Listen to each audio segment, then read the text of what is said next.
Hey everyone, I have a question. Who loves cooking in a hot house? Nobody.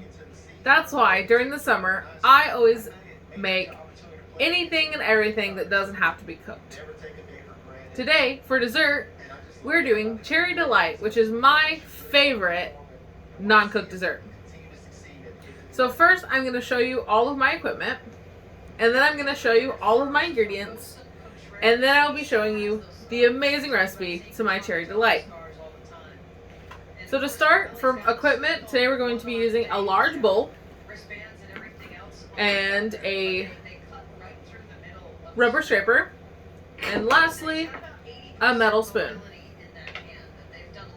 And then for ingredients, we'll be using an 8-ounce package of cream cheese, 1 cup of powdered sugar, 8 ounces of whipped topping, a can of cherry pie filling, and 1 angel food cake.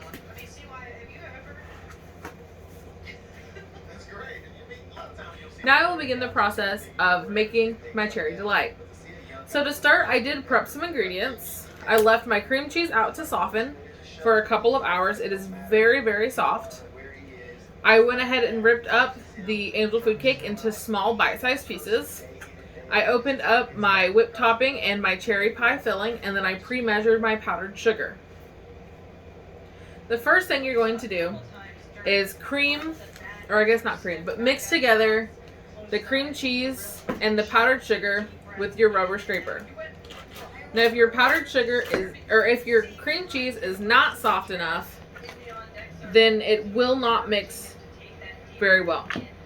So if it's not super soft, you're going to want to put it in the microwave for 1 minute just to make sure that it's plenty soft and it just squishes right into the powdered sugar.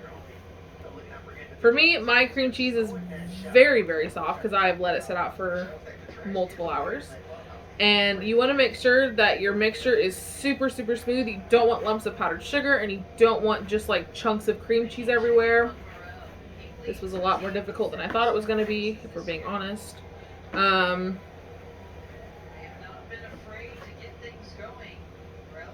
During this, I often talk to my mom, but I can't because she's behind the camera right now. But shout out to mothers.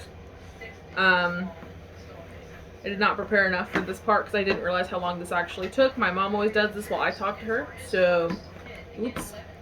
I will say that you know it's ready whenever it's nice and smooth and there's not powdered sugar stuck to everything, which has come along pretty nicely. The next thing that you're going to want to do once I finish this part is you're going to put in the whipped topping. Once I don't have things all over my spoon. There we go. So now I'm going to go ahead and put in the whipped topping. You're going to put in the whole container. Make sure it's plenty thawed out because it usually comes in frozen. I always add this in after I mix the powdered sugar and the cream cheese because I don't want to lose any air that I don't have to. I definitely prefer if this is an airier dessert. So we're just going to kind of fold that in. Just cut it in half, mix it back together. And you're just going to do that until it's all mixed together. That usually takes a lot less time than the cream cheese and the powdered sugar. I do usually end up giving up and just stirring it anyway, just because it takes a little effort to get that cream cheese to mix in. But once it's nice and smooth, like it almost is, I'm going to add in the angel food cake. Now for the angel food cake, I did already make it into nice bite-sized pieces. I did eat quite a few of them because I had to wait for my mom. And she, anyway, I cut them all up and I'm just going to go ahead and dump them all in and mix them in. I did not pick the right size bowl for this. This you don't really have to be too delicate with because the angel food cake is going to break down in your mixture.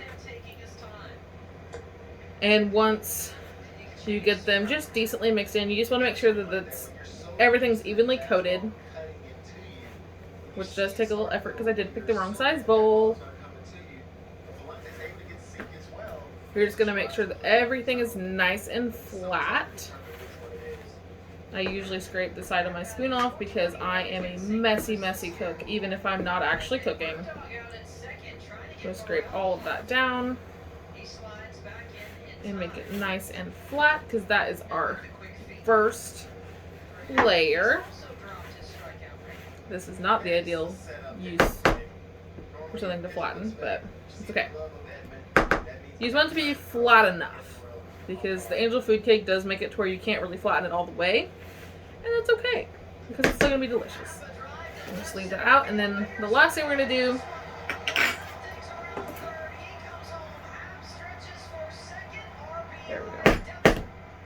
is spoon the cherries in a nice even layer on top. They are quite sticky, so just kind of scrape the best you can.